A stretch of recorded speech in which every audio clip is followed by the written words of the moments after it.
Ani kwenu.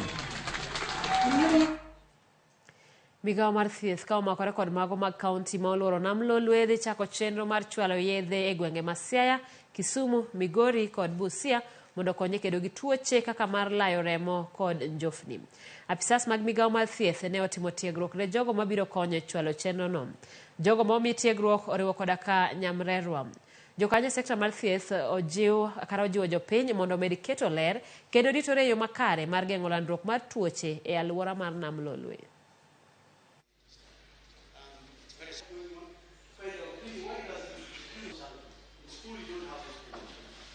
Basically, I'm just giving out good information that see that with it. And it's like a religion.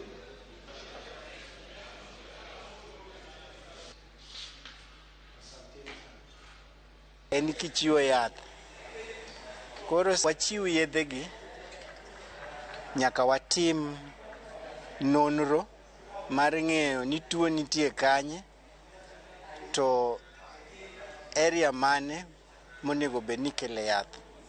Kuom kamano awacho ni layo remo nitiere ji 1.5 million gi nus ma wa target mondo waduok kiwango kata kipimo mar tuoche gi piny en kichiwo yath. Koro sani sirikal osekelo yath kuom tuoche ariyo gi.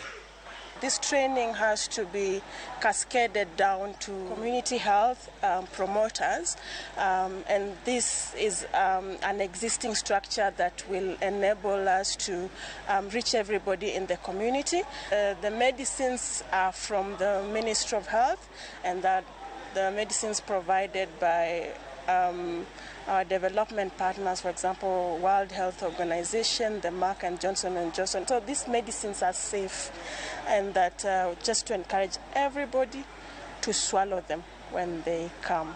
Joma dhi kuonde ma pi nitie ma tuo nitie kaka nam tuo ni ng'enye. Koro dware ni ka gin kanyo to gineno ni gigeng'ore gi tuo ni.